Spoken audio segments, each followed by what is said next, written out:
Congratulations! You're about to embark on a long journey, a meteorologist tour by me. Tours begin on 3/9/17, so come on! Okay, first stop, Africa.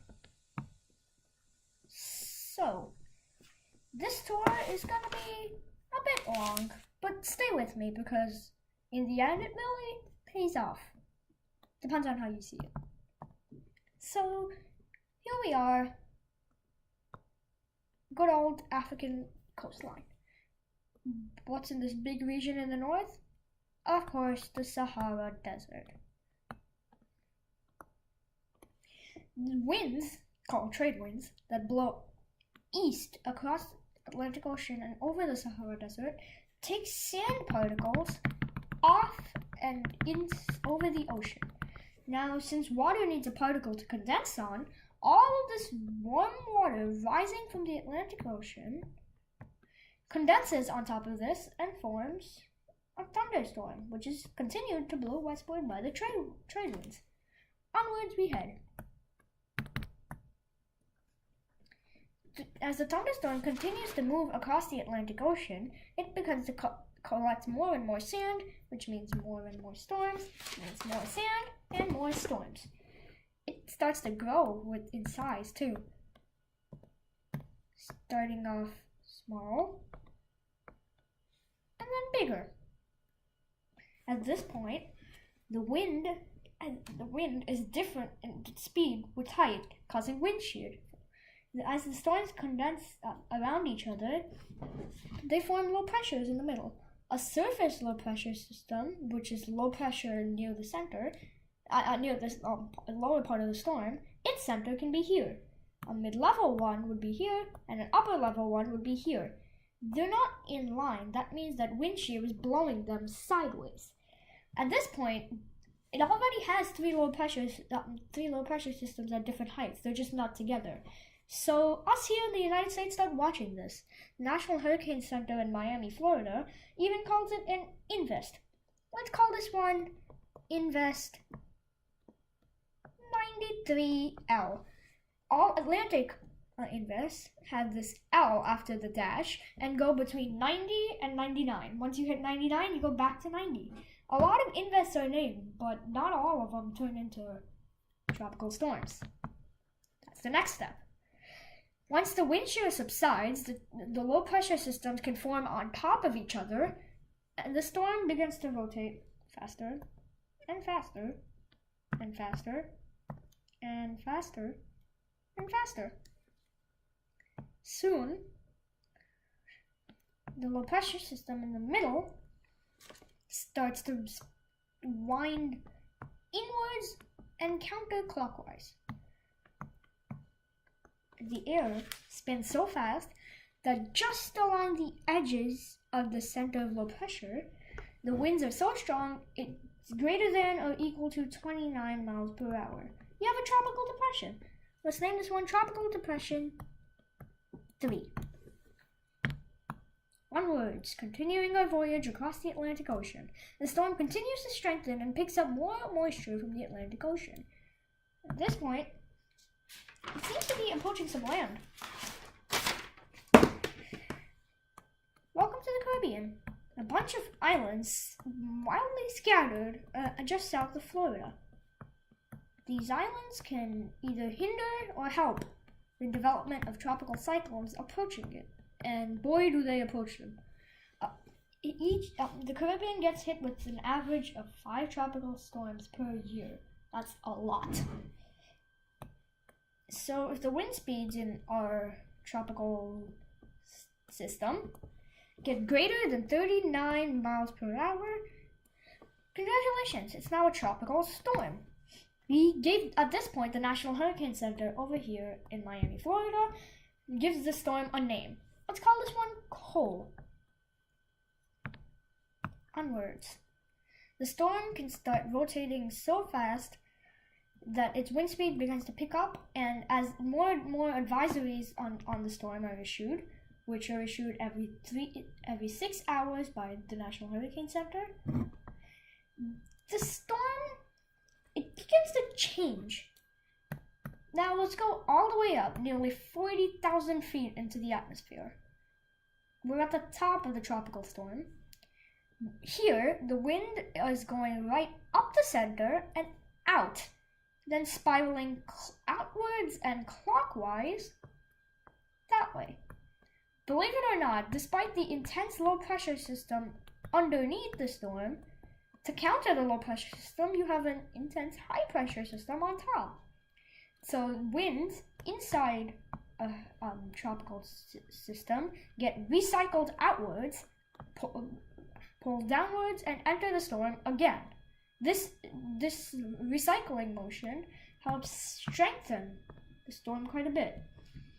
The National Hurricane Center at this point is already looking to it as a major threat to the islands in the Caribbean, the United States, and other neighboring countries. Well, it can always go out to sea, of course, but there's always a chance it doesn't. What if it doesn't? Most low-pressure systems can follow these general tracks. 1. They pull underneath all the islands and slam into Mexico. 2. They go through the islands, cut through Mexico, go up and hit Texas. 3. They go through the islands, up and into Louisiana and Mississippi in that area. 4. They go over Florida and then up into Mississippi and Alabama, and so on. And then you have some of them which can go underneath and get pushed over Cuba. Cuba has mountains, so the mountains actually shred the storm, and most after that dissipate. Then again, you can always have a storm pull past Cuba and backwards into Florida, have some go upwards and into the southeast, and then there's 4 more possible tracks when the storm goes upwards. 5 more, actually. So, onwards with this cyclone. And meanwhile, while the National Hurricane Center has been assessing possible tracks for this large storm, the storm has been getting stronger as well.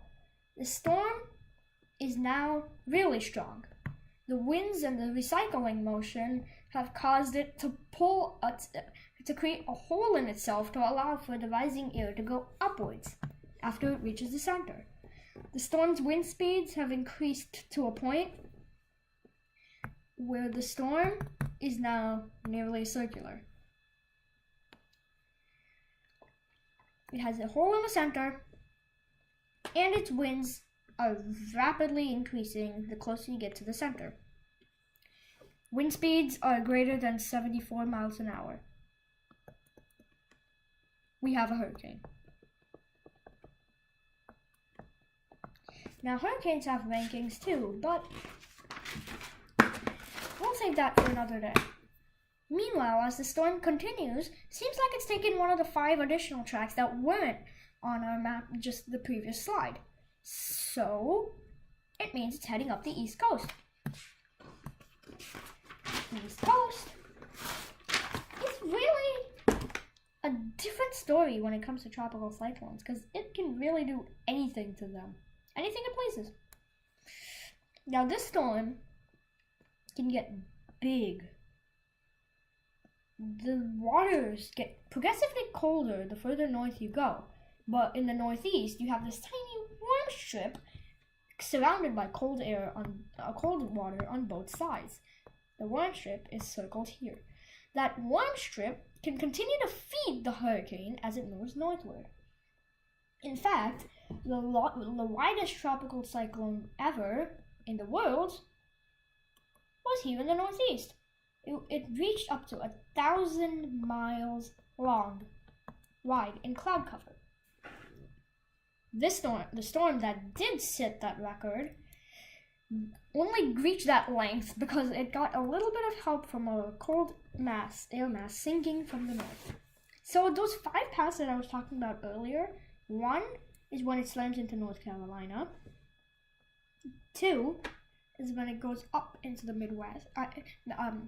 mid-Atlantic. 3 is much like the 1,000-mile wide storm, goes right into New Jersey and the New York area. 4 is when it goes up into the northeast. And 5 is when it steers out to sea and does absolutely nothing but create a couple waves for surfers.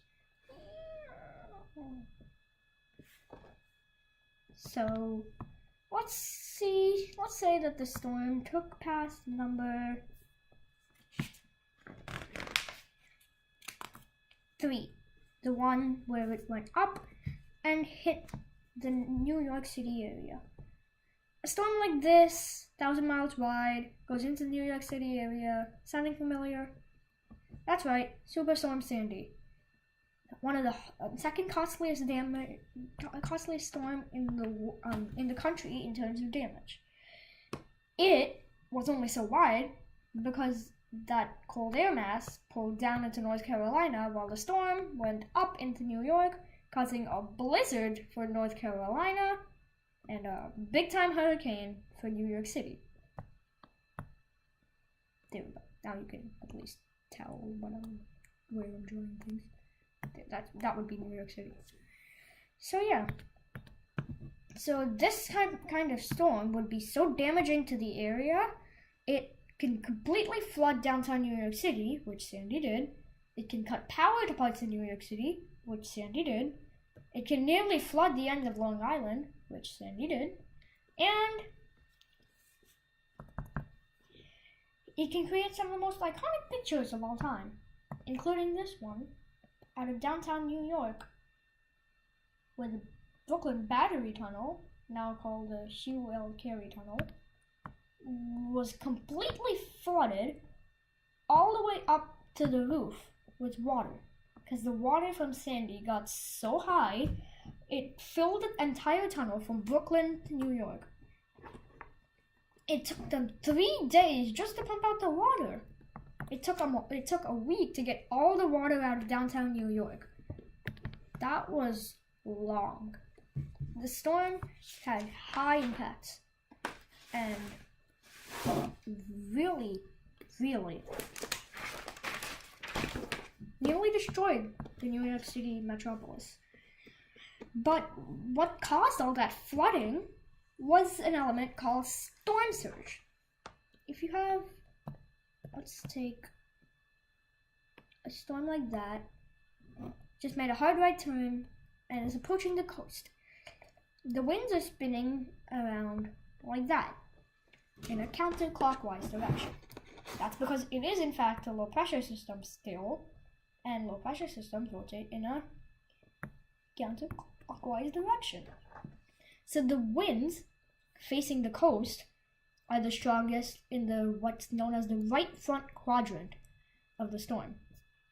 Of course, the winds are always the strongest no matter what side you are around the eye wall, but away from the eye wall, they're always strongest in the right front quadrant because of the way the storm is.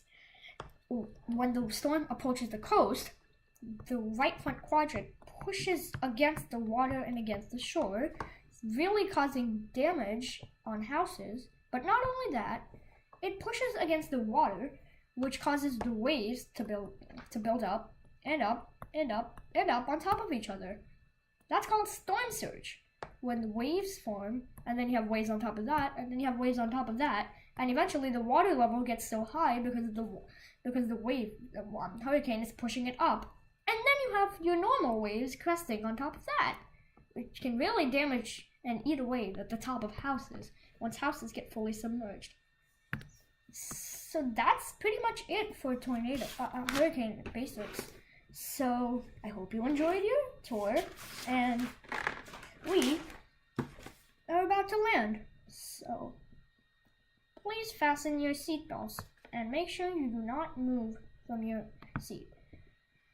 Trays should be stowed and all luggage should be put upright. Thank you for writing Meteorologist Airways.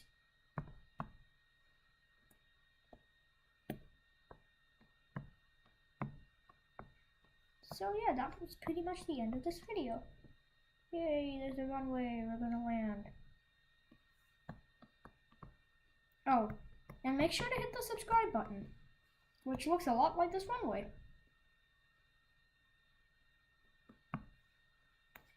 And if you have a question, just don't be afraid to ask in the comments below. Thank you for watching.